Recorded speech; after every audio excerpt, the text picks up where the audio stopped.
हाथ मिले हैं, दिल मिले हैं क्या? और वो मिलाप क्या जो मजबूरी में हो? हाथ मिलाने से दिल नहीं मिलते, हाथ मिलाने से मन शांत नहीं होता, हाथ मिलाने से सब कुछ ठीक नहीं हो जाता। और जब हाथ मिलाया गया तो ये ज़बरदस्ती के हाथ मिलाए गए। दरअसल मैं बात कर रहा हूँ हरियाणा चुनाव को लेकर। हरियाणा चुनाव में अब बहुत कम समय बचा है। 5 तारीख को हरियाणा में चुनाव होने वाले हैं, लेकिन उस चुनाव से पहले एक मंच पर कुछ ऐसा हुआ जो राजनीति का केंद्र बन गया, जिस पर सियासत हो रही है। इस पर स्मृति ईरानी ने बयान दिया है। क्या है पूरा मामला, ध्यान से जरा सुनिएगा। दरअसल हम ये देख रहे हैं कि हरियाणा के विधानसभा चुनाव से पहले कांग्रेस पार्टी में सीएम पद को लेकर लड़ाई चल रही है। एक और जहां कुमारी शैलजा ये चाहती हैं मुझे सीएम बनाया जाए, वहीं पार्टी में सीनियर लीडर भूपेंद्र सिंह हुड्डा भी हैं जो खुद को सीएम बनता हुआ देखना चाहते हैं। इन सब में रणदीप सुरजेवाला हैं, वो भी ये चाह रहे हैं वो सीएम बने। लेकिन कांग्रेस यहाँ पर फंस रही है और सीएम बनाया जाए तो किसे बनाया जाए। और यहाँ तक देखने को मिल रहा था कि क्या कुमारी शैलजा कांग्रेस पार्टी का ही साथ छोड़ने वाली है। लेकिन जिस तरीके से हम देखते हैं कि कुमारी शैलजा और भूपेंद्र सिंह हुड्डा, इन दोनों के हाथ को मिलाने का काम राहुल गांधी ने किया और यहीं से सियासत शुरू हो गई, जिस पर बीजेपी की तेज तर्रार नेता स्मृति ईरानी ने इस तस्वीर पर निशाना साध दिया। उन्होंने कहा राहुल गांधी जी आप हाथ तो मिला सकते हैं, लेकिन आप दिल कैसे मिलाएंगे? और अगर आपको कुमारी शैलजा की इतनी ही चिंता है तो भैया आप मुख्यमंत्री क्यों नहीं बना देते? कुमारी शैलजा जो है वो पिछड़ी जाति से आती हैं, दलित समाज से आती हैं। तो क्या ये कार्ड खेलकर पूरे चुनाव की तस्वीर को बदल देंगे राहुल गांधी? इसी मुद्दे पर मेरे साथ बातचीत करने के लिए मौजूद है हमारे खास सहयोगी अमन सर। सर बहुत बहुत स्वागत है इस प्रोग्राम में आपका। सर हरियाणा की विधानसभा चुनाव से पहले हम देख रहे हैं कि सीएम पद को लेकर लड़ाई बीजेपी में भी है, क्योंकि अनिल विज भी ये कहते हैं कि अगर मैं मुख्यमंत्री बन गया तो हरियाणा की तस्वीर बदल दूंगा। इसका मतलब वो उन्हें ऐसा लग रहा है कि नायब सिंह सैनी ने काम नहीं किया। मनोहर लाल खट्टर का बयान सामने आता है, कहते हैं पार्टी आलाकमान ने जो फैसला कर लिया वो हो लिया। लेकिन कांग्रेस पार्टी में अगर बात करें विनेश को जुलाना से उतारना, उसके बाद हम देखते हैं कि बजरंग पुनिया की एंट्री हो जाती है और ऐसे में जो नाराज़ नेता चल रहे थे उनको मनाया गया, क्योंकि आम आदमी पार्टी से भी गठबंधन का चल रहा था, गठबंधन हटाया जाता है। लेकिन यहाँ पर अगर मैं कुमारी शैलजा और भूपेंद्र सिंह हुड्डा की बात कर लेता हूँ, जिसमें ये कहा जा रहा है कि अगर इतनी चिंता कुमारी शैलजा को लेकर है तो मुख्यमंत्री क्यों नहीं बना देते? अगर उन्हें मुख्यमंत्री बनाएंगे तो क्या पार्टी में बगावत होगी और उन्हें मुख्यमंत्री नहीं बनाया जाएगा तो क्या वो कांग्रेस से अलग हो जाएंगी? देखिए राहुल, स्मृति ने जो बात कही है, स्मृति ईरानी जी ने, वो ये बात कही है कि भाई हाथ मिलाने से दिल नहीं मिलते। लेकिन देखिए कहा भी जाता है कि रस्म उल्फत है, इसको निभाते चलिए, दिल मिले न मिले लेकिन हाथ मिलाते चलिए। तो आपको लोगों को मैसेज देना होता है कि भाई हम एक साथ खड़े, एकजुट खड़े हैं, एक मंच पर मौजूद हैं। और जिस तरह की बात स्मृति जी कह रही हैं, बेहतर होता अपनी पार्टी के ऊपर लागू करते हुए नजर आते हैं कि वहाँ पर राव इंद्रजीत हों या मनोहर लाल खट्टर हों, नायब सिंह सैनी हों, ऐसे तमाम जो बड़े चेहरे हैं, चाहे अनिल विज हों, एक मंच पर नजर आते हुए एक दूसरे से हाथ मिलाते हुए नजर आते दिखाई पड़ते हैं। लेकिन वैसा तो कुछ हुआ नहीं।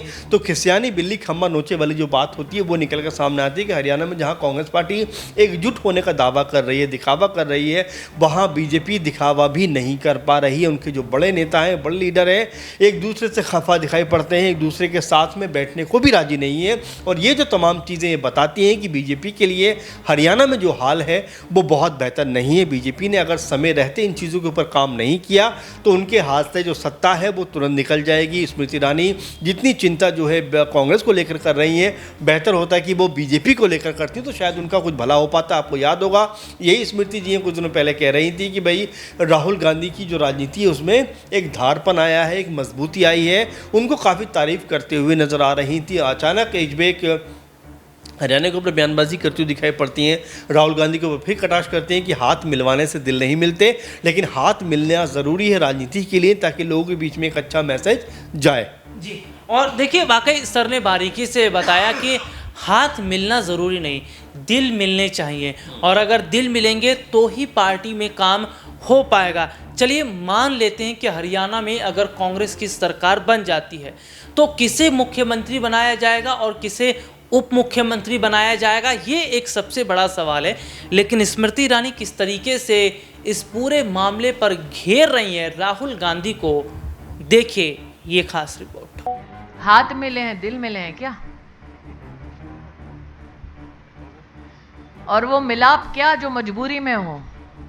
मैंने कहा ना, अगर दलितों की इतनी चिंता है तो शैलजा जी को सीएम कैंडिडेट घोषित कर दें, और अगर हाथ मिलने से दिल मिल चुके हों तो हुड्डा जी भी उसका समर्थन कर ही देंगे। ये रिपोर्ट आपने देखी जिसमें विस्तार से हमने अपने दर्शकों को दिखाया। सर मेरा एक सवाल यहाँ पर ये भी रहेगा कि कुछ वक्त पहले हम ये देख रहे थे कि जब आम आदमी पार्टी से गठबंधन का भी चल रहा था तो भूपेंद्र सिंह हुड्डा जो है वो कई बार बैठकों में नहीं आए हैं, और उसके बाद देखने को मिला कि भूपेंद्र सिंह हुड्डा की ही हिसाब से काम किया गया। लेकिन कहीं ना कहीं हम ये देख रहे हैं कि जो लड़ाई चल रही है, कुछ समय पहले अगर मैं कहूं तो गलत नहीं हूं, क्योंकि मध्य प्रदेश में भी सीएम को लेकर लड़ाई चल रही थी। कमलनाथ को मुख्यमंत्री बना दिया गया, जबकि ज्योतिरादित्य सिंधिया लाइन में लगे हुए थे, और ये हुआ कि सिंधिया बीजेपी की तरफ चले गए, कमलनाथ को इस्तीफा देना पड़ गया। तो कहीं यही स्थिति हरियाणा में तो कांग्रेस की नहीं हो जाएगी? देखिए राहुल, कांग्रेस नहीं बीजेपी के ऊपर आप जरा सोचिए। अनिल विज क्या कह रहे हैं कि भाई वो भी सीएम बनने के दावेदार हैं, राव इंद्रजीत क्या कह रहे हैं, वो भी सीएम बनने के दावेदार हैं, खट्टर भी सीएम बनने के दावेदार हैं, नायब सिंह सैनी तो क्या सीएम है ही, एक बार फिर वो सीएम बनना चाहते हैं। तो हर एक पार्टी की ये प्रॉब्लम है कि देखिए पद तो एक ही है, लेकिन उसके लिए नाम बहुत सारे निकल के सामने आते हैं। लेकिन इसका मतलब ये नहीं कि पार्टी के अंदर कहीं ना कहीं दो फाड़ हो जाए, पार्टी अलग अलग हिस्सों में बट जाए।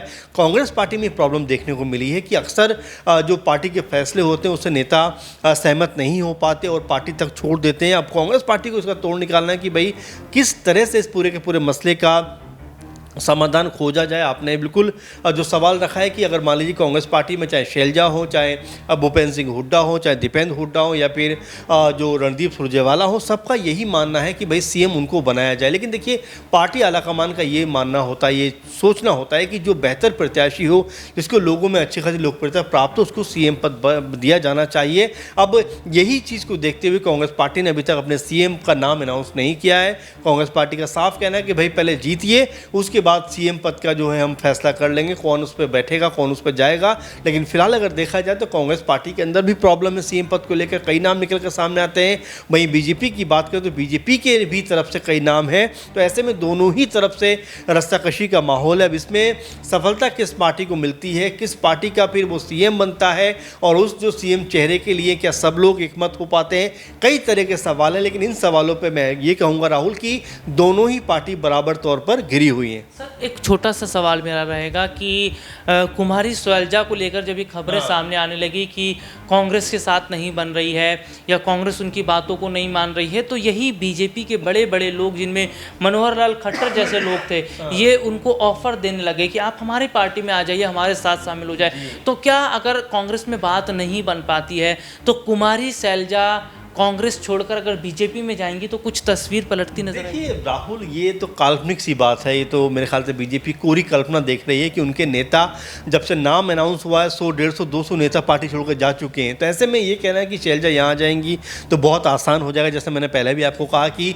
4-5 बड़े नाम तो खुद बीजेपी के अंदर मौजूद हैं, क्या ऐसे उनको दरकिनार करेंगे, ये बड़ा सवाल है। भाई कांग्रेस पार्टी की चिंता इतनी ज़्यादा बीजेपी कर रही है, बेहतर होगा कि अपनी चिंता करें। क्योंकि आप देखिए कि जो कांग्रेस पार्टी लगातार हार रही थी हरियाणा में, वो इन लोकसभा चुनाव में बराबर पे आकर खड़ी हो गई है। और जिस तरह का प्रचार प्रसार राहुल गांधी उनकी टीम लगातार कर रहे हैं, संकल्प यात्रा निकाल रहे हैं हरियाणा के अंदर, अगर वो कहीं ना कहीं लोगों तक पहुंच पाए तो यहाँ पर बीजेपी को बहुत करारी हार मिल सकती है। इसलिए बेहतर ये होगा बीजेपी को अपनी पार्टी के ऊपर ध्यान देना चाहिए, नेताओं के ऊपर ध्यान देना चाहिए।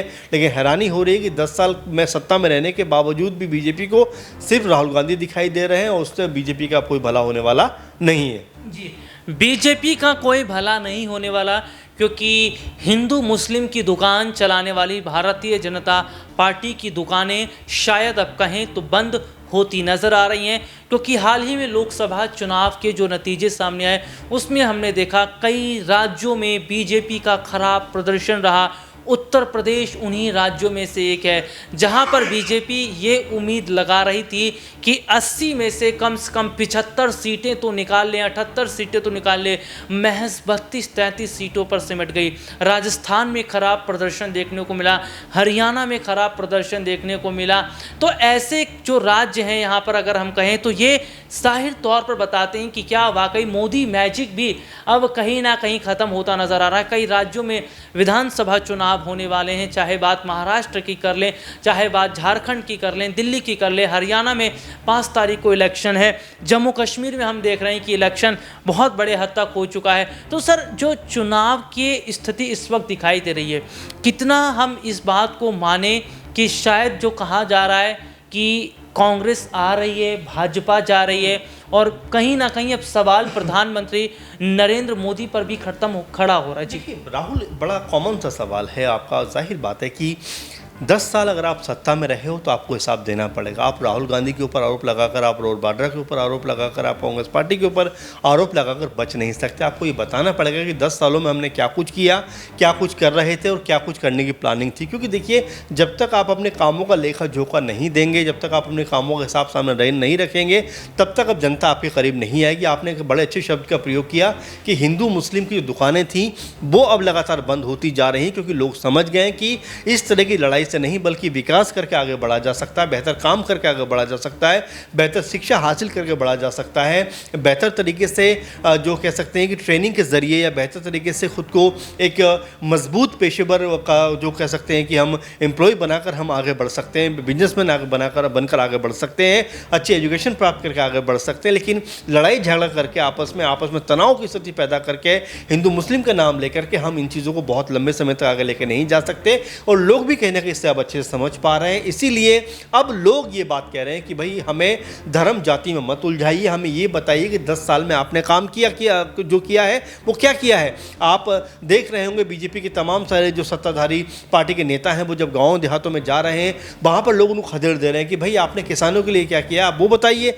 आपने अग्निवीर योजना लेके आए, इसमें 4 साल के बाद आप लोगों को बेरोजगार कर देंगे, हमारा बच्चा तो बेरोजगार हो जाएगा वो भरी जवानी में। तो इस तरह की तमाम जो बातें हैं वो बीजेपी के लिए मुश्किलात पैदा कर रही हैं। बीजेपी जवाब नहीं दे पा रही है और यहीं पे कहीं ना कहीं कांग्रेस पार्टी जो है वो करारी चोट मारती हुई नजर आ रही है कि भाई अगर आप हमें सत्ता में लाए तो आपको इन तमाम दुश्वारियों का सामना नहीं करना पड़ेगा। जी, बहुत बहुत शुक्रिया सर आपका। और देखिए, सर ने बारीकी से ये बताने की कोशिश की और बाकायदा बताया कि किस तरीके से अगर सरकार है तो सरकार को जवाब देना भी पड़ेगा, और क्या वाकई आने वाले समय में बीजेपी के लिए मुश्किलें कई और राज्यों में बढ़ती नज़र आ रही हैं। इस मुद्दे पर आपकी क्या राय है, कमेंट करके ज़रूर बताएं। फिलहाल आज के इस प्रोग्राम में इतना ही। देश और दुनिया से जुड़ी तमाम बड़ी खबरों को देखने के लिए बने रहिए हमारे साथ। इजाज़त दीजिए।